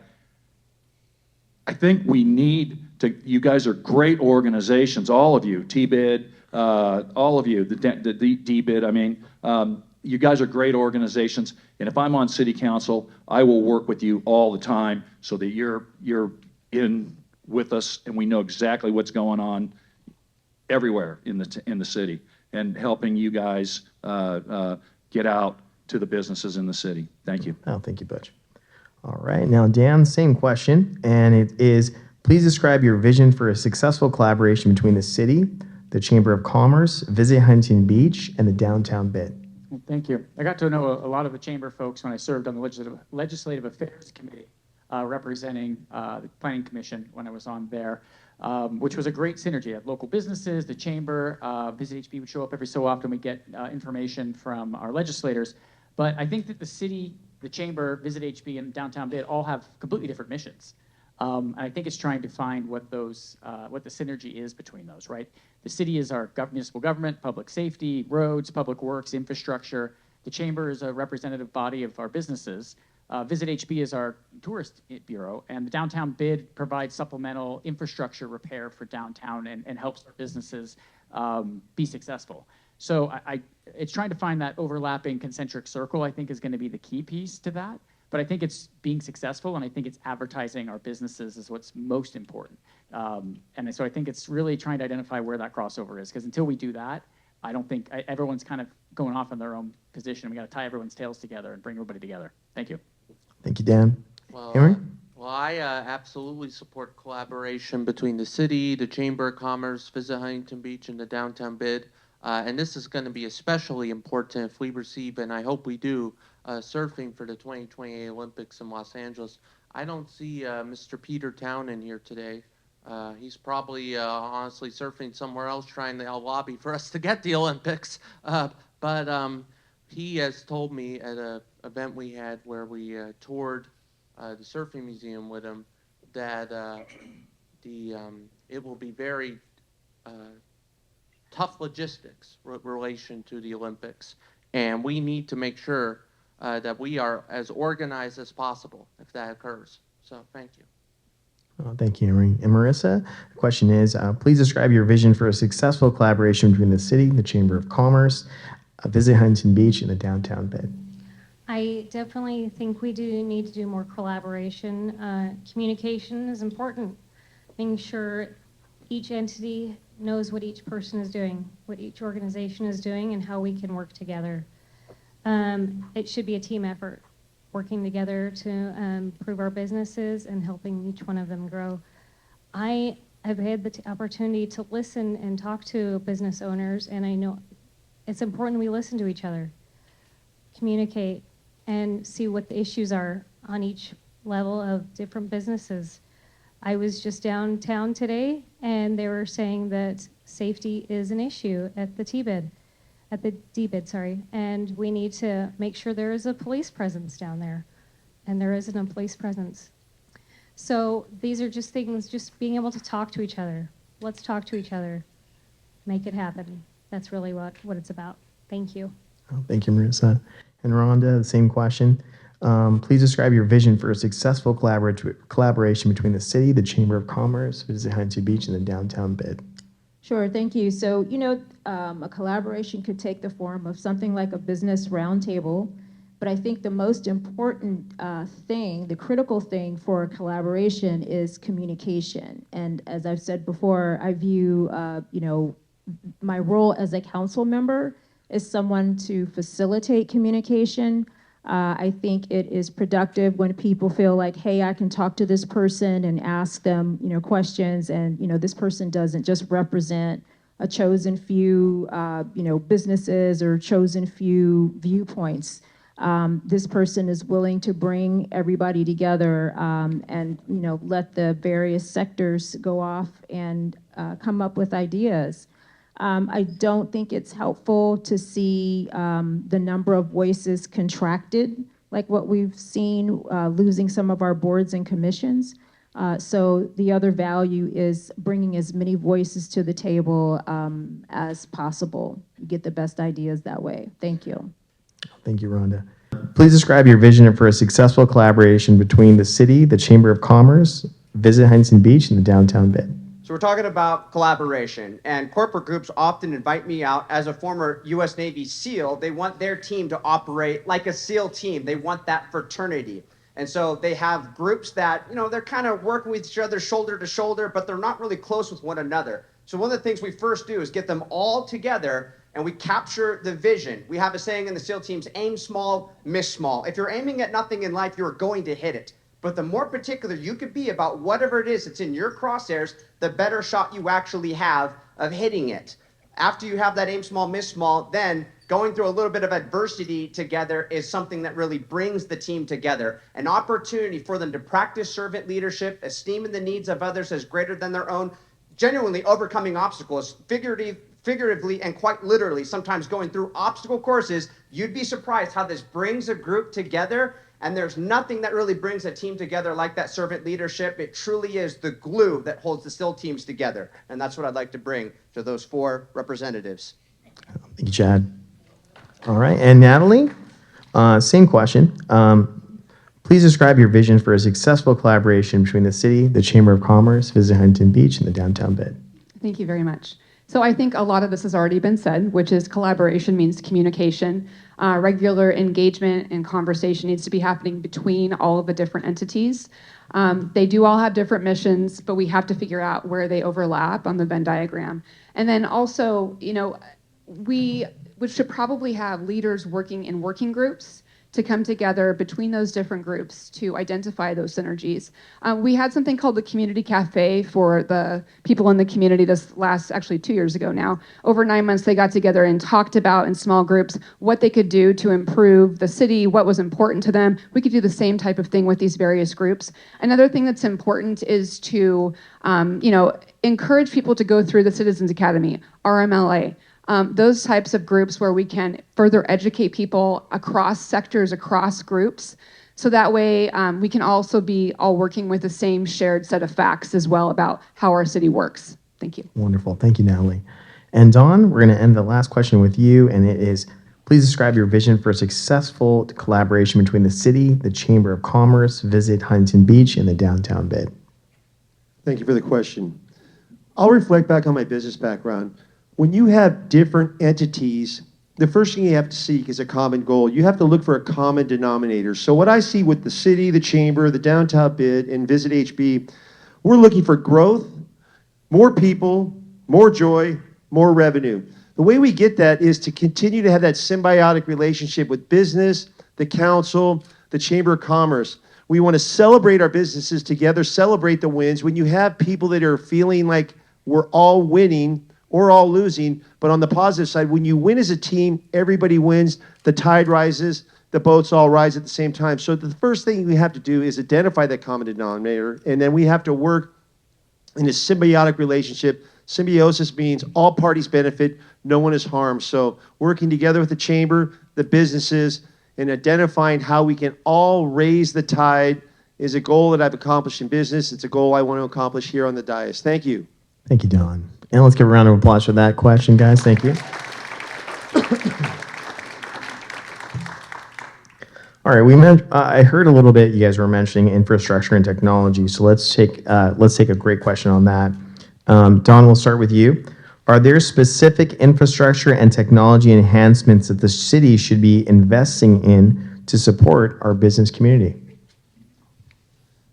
Again, I'll reflect on my business background. As a councilman, what I would do first is I would take a full assessment of the needs and meet with all the relevant stakeholders. I would identify, then collaborate, then prioritize, and I would itemize the need based on the capital expenditures. I would create a timeline with milestones, and then I would go to work. That is how you understand your problems. If you don't understand the problem, I can just simply say we have infrastructure problems. It's aging. We know that. How are we going to deal with it? We have to assess it, identify it, prioritize it, and deploy the solution. So it's really that simple. That's what I do in business. That's what I think I would bring to the dais, is that mindset, that understanding that you can't just say our sewers are old. Okay, where is that in the stack of priorities? How are we going to take care of it? And what are we going to do to meet those needs? So the bottom line is that's my tree right there, is identify, collaborate, prioritize, itemize the CapEx, create the timeline with milestones, and go to work. That's how I will help solve these problems. Thank you. Thank you, Don. And Natalie, same question. It's going to be, are there specific infrastructure and technology enhancements that the city should be investing in to support our business community? On a look-forward basis, we need to make sure that we have the foundational infrastructure for businesses like fiber everywhere throughout the city, power where it needs to be in the city. We approach the downtown area, which is really our living room, the place that people know us for throughout the world, really, and looked at through a downtown dreaming process, improving our living room, this common space, and investing in the infrastructure. That hasn't happened, unfortunately, and it really all stopped with the majority current council members that came in. The other important thing is thinking about the infrastructure. We have an infrastructure report card. We gathered over 100 plus people throughout the community to look at our infrastructure, to gather technical groups too. That infrastructure report card has been sitting there waiting to come forward. We're looking at C's, D's, and F's on that infrastructure report card. So we're gonna need to figure out how we're gonna pay for all of that. And with looming deficits, we're gonna have a challenge with that, but gathering the entire community, prioritizing what we're going to spend on, those are the types of things we need to consider, because the impact to all of us, our city services, and the business community is massive if we're not able to keep our eye on the prize and focus on improving that infrastructure. Thank you, Natalie. And Chad posed the same question. Are there specific infrastructure and technology enhancements that the city should be investing in to support our business community? In the SEAL teams, we really all are about striving for innovation. If we're relying on old, antiquated tactics, if you have somebody in the team that asks a senior guy, like, hey, chief, hey, assault leader, why is it that we do it this way? One thing you will never hear in the SEAL teams is we do it that way because we do it this way because that's the way that we've always done it. That's a great way to get wiped out on the battlefield. So for those that are on the front lines of the battle, and our businesses, our small businesses are out there on the front lines of the battle, we need to make sure that we are providing all of the resources, the infrastructure, the cutting edge technology, because we're dealing with a world that's constantly evolving, adapting, and becoming more sophisticated. The dinosaurs are not around anymore. And it's not because they weren't big, powerful, strong creatures. It's because they lacked an ability to adapt to their surrounding environment. And so we should be investing in the smart technologies, make sure that we're providing good paved roads to these businesses, better signage, just being really at the tip of the spear and giving them the armory that they need to work with to shoot, move, and communicate their way through life. Thank you, Chad. All right, and Rhonda, the same question. Please describe your vision for a successful I'm sorry. Whoa. Testing. See, nothing happened there? Nothing fell there? Okay, good. That's a trick. So that wasn't me. Okay, good. Okay. Are there specific infrastructure and technology enhancements that the city should be investing in to support our business community? Yeah, so I want to follow up on something that Natalie mentioned, which is the infrastructure report card. And I don't know if everybody is familiar with that, but there is a study that was done that looks comprehensively at all of our basic infrastructure and figures out, what its status is, gives it a letter grade, and also then has an estimate of how much it would cost to repair it, and also has priorities so that we have an understanding of, hey, which of all these things that we need to work on, because our infrastructure is old, what should be the highest priority? Our fundamental infrastructure is in danger of failing because, it is very old. And, if we don't have that, you know, it kind of doesn't matter whether we bring in new technology or not. I would love to see fiber all over the city. I think that's something that would benefit everybody, but we do have to make sure we have our fundamentals covered, and the infrastructure report card needs to be released so that all of you can see what it says. Thank you. Thank you, Rhonda. And Marissa, same question. Are there specific infrastructure and technology enhancements that the city should be investing in to support our business community? Yes, I'm going to have some water now. Yes, I think definitely I support technology improvements and enhancements in the city. Definitely go for it. I've talked to businesses here in town, and parking is an issue for some businesses. It's a structural problem. Just a gym I was talking to, they said the amount of parking spots correlates to the amount of mats that can be on the gym floor. And this is specifically a jiu-jitsu gym. And we need to make sure we have enough parking spots for all the businesses. That seems to be an issue. And enhancing our strip malls. We need to enhance those, and I also believe we need to beautify our city in any way we can. And the one-stop shop online, if we can do that permit process, make it streamlined, that would be great. Thank you. All right, thank you. And Amory? Well, I absolutely support the one-stop shop. I think it's very important we continue the work of the Infrastructure Report Card Commission and continue to have infrastructure improvements. One specific thing I think is an issue, particularly relating to the downtown. A lot of downtown businesses, because they're older and they're sit-down also, they don't necessarily have a lot of the the Apple Pay technology. And I've seen people say, look, I don't want to bring my debit card out and potentially lose it, so I'm going to go more inland, more to the Bellaterra, et cetera, because they have those kind of resources. So that's something we need to work on, particularly with the downtown businesses. I guess you could call it the Main Street businesses, not as much specific city businesses. I don't know if there's a role for government in that. It's kind of, a business thing, but maybe there's something we can do. We'll look into it. All right, thank you, Amory. And Dan, are there specific infrastructure and technology enhancements that the city should be investing in to support our business community? Well, thank you. This is one of the things that I've been working on since I got on Planning Commission. I actually helped stand up a technology committee and asked the council to stand that up to explore these types of things. Unfortunately, the new council dissolved that committee. But one of the things we've really been pushing is for city fiber optic infrastructure. So one of the reasons this building has internet access is because the fiber optic's running in the street. One of the things that I push Public Works to do is when you dig a hole, don't put 5 strands of fiber in, put 180 strands of fiber in, because 99% of the cost is digging the hole. So we have future-proof technology. It helps us synchronize street lights. It puts traffic cams in. It provides internet access. Also provides a revenue source in dark fiber where cities can sell off their excess fiber or lease their excess fiber to other businesses that may want to have separate campuses because we don't have big, tall campus buildings. As Councilmember Mosier and Bolton talked about, the infrastructure report card is also extremely important. Our water system is in great shape, but our sewer system, our stormwater system does not have a funding mechanism, nor does Edison really invest a lot. Go look outside your house at the power pole. You'll see 2 yellow pegs in it. It's where Edison's boring those poles to see if they're going to tip over in the next earthquake. Thank you, Dan. And Butch, are there specific infrastructure and technology enhancements that the city should be investing in to support our business community? Thank you. Well, anybody that knows me will tell you that I am very technology challenged. So I'm not going to try to match wits with Councilman Kalmick on my knowledge on technology. But I do agree with what most of the panel up here said. I believe that this city needs to be fiber optic wired. I believe we need to have free Wi-Fi for our visitors in the downtown area, plus others.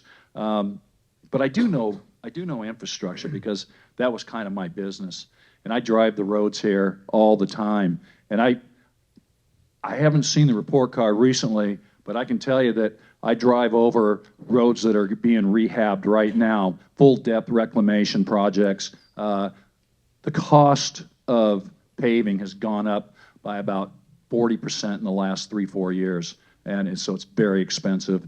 But I plan on, looking at it as a councilman and helping our infrastructure here in this town. Thank you. Wonderful. Thank you. A round of applause for that question. Not an easy one for sure. All right, great. And we're going to move on to our next question. And I believe this is our last question, guys. So thank you for being patient with us. Besides the twice a month city council meetings, where do you plan to invest your time as a city council member to advance the business community? Thank you. Well, I'm retired. I retired at the end of December 2021, so I like to say every day is a Saturday. So I have nothing but time, and I plan on using that time meeting constituents in the office, the City Hall office, and I also plan on spending a lot of time visiting our businesses in town, having meetings with our constituents, coffees, wherever it takes me. I will be 100% city council because I don't have anything else to do because I'm retired. Thank you. All right, Dan, the same question. Besides the twice a month city council meetings, where do you plan to invest your time as a city council member to advance the business community? Well, thank you. I've looked into retirement. It looks amazing working towards that. I've been fortunate enough over the last 4 years that my Emmy-nominated wife has been able to help carry the load at the house, which I've been able to scale back some of my hours with my business to be able to focus in on public service. And what I've been doing on city council is obviously our 2 meetings a month, but it's another 80 hours on top of that. It's research. I think if anyone that knows me knows that I consume an enormous amount of information and then try to give it back to you, maybe too fast sometimes, and sometimes you don't want it. But that's really where you can understand what other cities are doing. It's going to conferences, it's being on regional boards. I serve on the Southern California Association of Governments Environmental and Energy Committee, as well as their Emerging Technologies Committee. Unfortunately, I've been removed from all local boards, but I'm still able to contribute by meeting with other cities' representatives to find out what they're doing, how they're innovating, and that's how you really start to attract businesses. It's being a consultant, it's finding out what somebody else does, putting your name on it and say, look at this great idea I came up with, Huntington Beach. It's not always trying to reinvent the wheel, and unfortunately, Huntington Beach has a very long history of reinventing the wheel, and so what we've been trying to do is find projects that other cities have done and try to adopt them as our own. Thank you, Dan. Amory? Well, I do and will continue to devote as much, as a councilman, as much time and effort as possible to the city of Huntington Beach. As a matter of fact, I always try and attend every event. Sometimes you don't make it, sometimes you do, but I always try. As a matter of fact, later tonight, I will be going to the Huntington Beach Arts Center for yet another event after I talk to all of you, and then probably going home because I think it'll be over by then. But we'll see. Maybe they'll be having a good time. Absolutely, I'm going to devote as much effort and time to you guys during the twice-a-month meetings. As I mentioned, I'll support the free minutes. I'll continue to have town halls, breakfast, lunch, and dinner with the mayor, yet another way to support our small businesses. So thank you. All right. And Marissa, same question. Besides the twice-a-month city council meetings, where do you plan to invest your time as a council member to advance the business community? As you know, I'm a mom of 5, but most of them have grown up. They're out of at home during the day, so I have time during the day. It's amazing. It's wonderful. I was like, what do I do? So I'm running for city council. Actually, I love it. I'm really grateful because I want to serve the people here. I would spend my time listening. I've already done a lot of, as you know, I've been going around to different businesses, talking with them, and I will continue doing that. I will continue doing the homework required to make sure I know both sides of the issues and find out what the issues are for businesses and make sure I can support them in any way. I'm not going to look at the politics. I want to make sure you are successful at your business, and I want to support you in any way I can. Thank you, Marissa. And Rhonda, same question. Besides the twice-a-month city council meetings, where do you plan to invest your time as a city council member to advance the business community? Well, certainly, I really enjoy going and talking to business owners and just asking them, hey, how's business? I like learning about their businesses. Business owners are the experts on their business. We are not. I don't pretend to be an expert on everybody's business, but it certainly helps me to, develop the best policy that we can when you go out and see for yourself, what business owners are facing. It's certainly the case that being on city council requires a lot of homework. I'm always amazed by people who come in and they don't have a notepad or anything to write stuff down on, because it really does, if you're engaged, it does require a lot of work. Doing research and things like that, that's my superpower, and I'm a geek, so I love it. Yeah, that's what I think. That is what I spend most of my time doing. Fantastic. And Chad, same question. Besides the twice a month city council meetings, where do you plan to invest your time as a city council member to advance the business community? To advance the business community, I think we really have to take into consideration what is it that's affecting the business community. And that was one of the first questions that we were asked, or I answered, with public safety and the vagrants, the homelessness. And so in the SEAL teams, we have a saying of having an aggressive posture. We could walk down the same roads, the same streets, the same alleyways, and not be shot at, whereas other groups would be shot at. Why? It was all about our posture, our presence. And so if we have police that have a certain posture of presence, public safety out there, most of the calls that I went out on when I did a ride-along had everything to do with businesses. It was shoplifting. So we need to have that presence about them again. So I want to work closely with police to make sure that our downtown and the rest of the businesses are very safe. People feel comfortable about going there. And I also want to make criminals feel unsafe. It's time that we make crime illegal again as it goes. Thank you, Chad. And Natalie, the same question. Besides the twice a month city council meetings, where do you plan to invest your time as a council member to advance the business community? Sure, thank you. I think first it's important to note that crime has always been illegal and still is.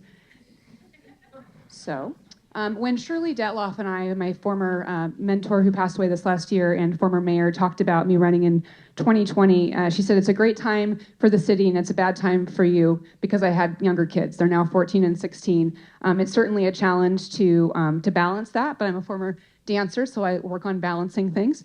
But I think investing in community is also investing in my family. I think it's important to have active participation at events, ribbon cuttings. Those are just, things where you're just showing your face, but it's important that we show our face in those institutions, in those moments. I participate normally in a realtor-created monthly town hall. I'm normally supposed to be there tonight. Actually, the city is taking care of it for me. But those types of things regionally, if different areas provide these different town halls, businesses provide that, having those types of conversations. City can come out and say what's important to the city. We can also then listen and hear what's important to the businesses and have those types of conversations. Thank you. Thank you, Natalie. And Dawn, last but not least, same question. Besides the twice a month city council meetings, where do you plan to invest your time as a city council member to advance the business community? Thank you. Excuse me. As we say in business, presence is power. I plan on being accessible to all. I said it before, I'll listen, not hear. Listening is where you understand what they're saying. Hearing is just a mechanical working of your inner ear. Public outreach will be important.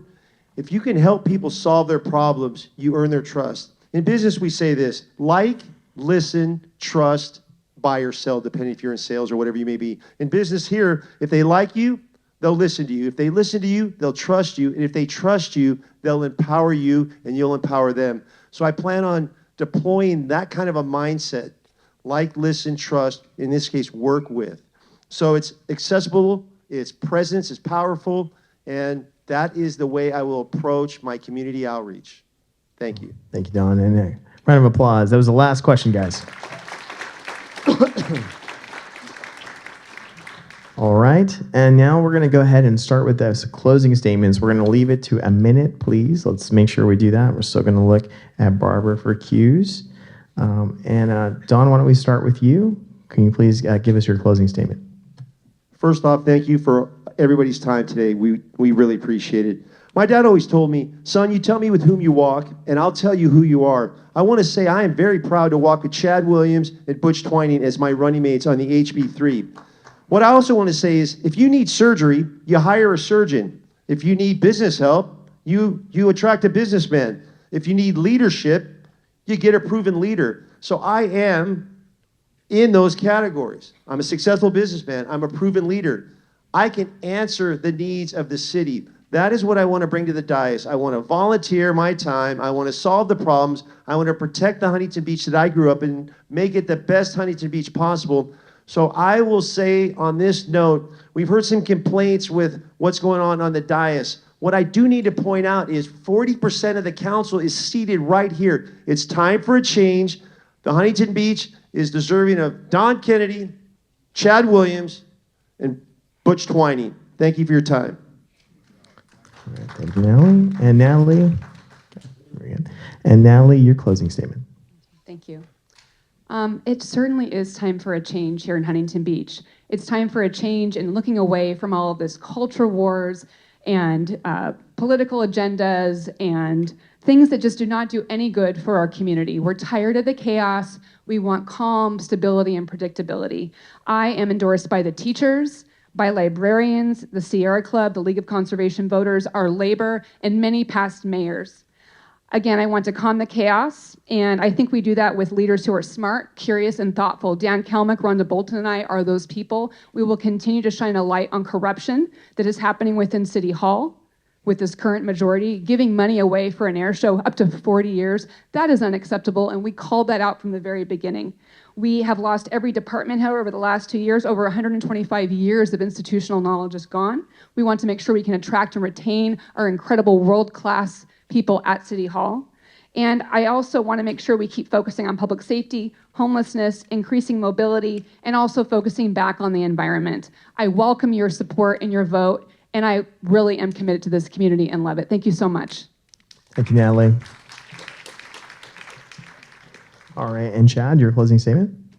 As a Navy SEAL, I know in combat, when you're in a firefight, being a united front is critical. And speaking of fire, I'll mention that Don Kennedy, Butch Twining, and myself, we're all endorsed by fire. Fire had fired Natalie Moser and Dan Kelmick. They don't want them. We don't have a united front on our council, and we are in a battle with the state. Governor Newsom has no love for us in Huntington Beach. In fact, he talks about us wrapping up speeches saying Huntington Beach is Exhibit A for all that is wrong with housing in the state of California. I think our community knows better that Governor Newsom, he is Exhibit A for all that is wrong with the state of California. But what we have on the dais are three that love Newsom so much they could taste whatever he wants. That's why we refer to them as the Newsom threesome. But with the support of the community, with your guys' help, those of you that love Huntington Beach the way we love Huntington Beach, we have an opportunity on November 5th. We can get this group that wants to sell us out. We could vote them out. It's going to be 7-0. Don Kennedy, Butch Twining, Chad Williams, and the Newsom threesome. They've got to go.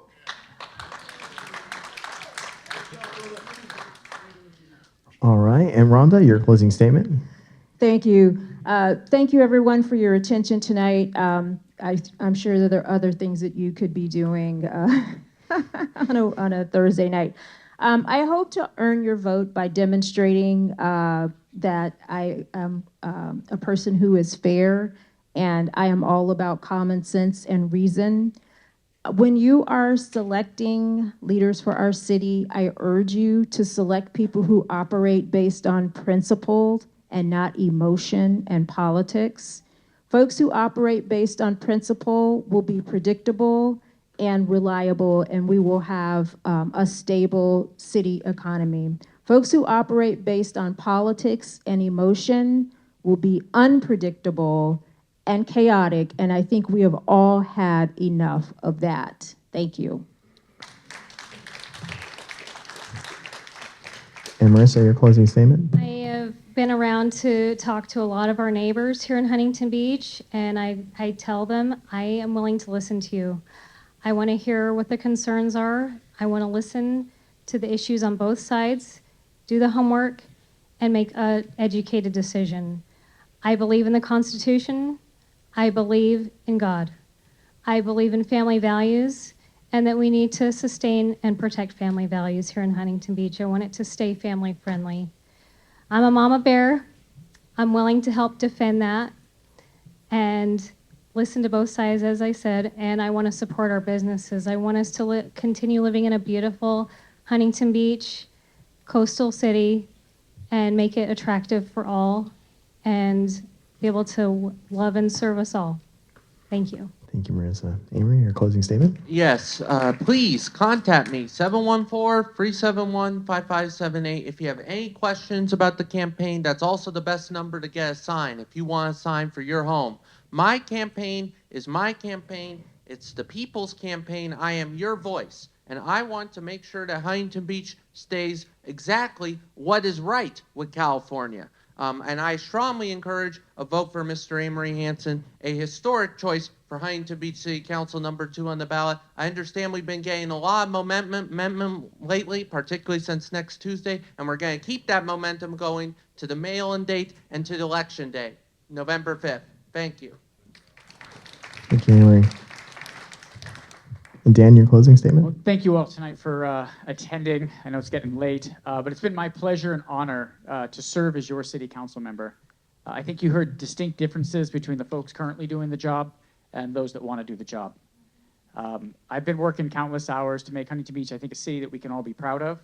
I get up every morning thinking about how I can solve problems for residents and businesses.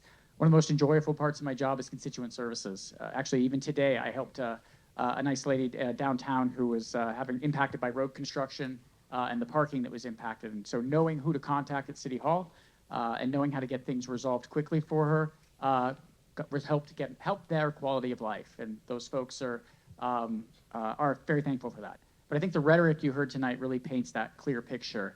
And I ask that you send myself, Councilmember Mosier and Bolton back to the dais to continue to ask the tough questions that need to be asked of our council. And to continue to shine light on the things you may not know about, the things you wouldn't have known about if we weren't there. And we need to end this city attorney form of government and bring it back to a city manager, city council form of government. Thank you. Thank you, Dan. And Butch, your closing statements, please. Thank you, everybody, for being here tonight. I'm 100% pro whatever is great for Huntington Beach, and I always will be. My term on the HBCC will be dedicated to all the residents, and I will dedicate my time to the best of my ability. I believe in public service over self-service. Now, I know there's not much pay in this job, very little, but whatever it is that I get, I will donate 100% of that money to Huntington Beach charities. Finally, I want to thank Chad Williams and Don Kennedy for being my pals for like the last 14 months. We see each other more than we see our spouses, and I know our spouses would concur with that. But it's been a pleasure serving with you guys, and I look forward to continuing serving. And thank you, everybody up here. Thank you, Huntington Beach. Good night. All right. I want to thank you. Another round of applause for our amazing candidates that we have up here today. Now, before I let my buddy Bruce come up here and do his closing, and we're gonna just let you know the reason we had an 8:30 program. We want to leave some time so you guys can actually ask your questions and go up and meet some of the candidates. I know we have an 8:30 program, so we wanted to do that. But why did we do this process? Why did the Huntington Beach Chamber decide to put on this candidate forum? I think it's really important for the business community to know exactly who is going to be coming into the clerk position, and also give you an opportunity and platform to really get to know them and what the policies are about. The Chamber is all about that, to help you know as a business community as well as a community who they are, what they stand, what their issues are, what's their resolve, and how dedicated they are. And the one thing that I can tell you is it seems like everyone here that's on this forum truly cares about Huntington Beach, and wherever way they're coming from. I want to thank you guys for taking that role and trying to make Huntington Beach better. That's a beautiful thing, and the Chamber fully supports making a better business environment. We really appreciate you guys being here today. I know how hard it is to be up there, And I want to thank you guys for all being here today. We really appreciate that in Huntington Beach. Thank you so much. So another round of applause for them, guys. All right, and I'll have Bruce come up for closing remarks of the chamber. Well, everybody, I see that almost everybody stayed, and that means that you've enjoyed listening to the viewpoints that our candidates have for both the council and the clerk positions. We hope that you'll consider them thoroughly and that you will vote your conscience as you feel appropriate. I want to thank you for coming tonight. I want to thank our candidates for following the rules. It's very nice when we have candidates, regardless of what they represent, who respect the forum and respect their fellow candidates. I want to bring to your attention that, the chamber has a very successful golf tournament. It's usually in July. This year, we are hosting it on November the 4th at the Huntington Club again. And we hope that any of you who are avid golfers or pitch and putt golfers will take advantage of a wonderful day to come out to the golf course and join us for a wonderful set of golfing, as well as a sunset mixer at the end. And with that, if you have any questions for the candidates, you're welcome to, I hope you have a few more minutes, you're welcome to come up to the dais and ask them directly any questions you want. And with that, good night, everybody, and thank you for coming. And I want to all thank Republic Services, Expertech Automotive, and What a Lot of Pizza for helping make this night the success it has been.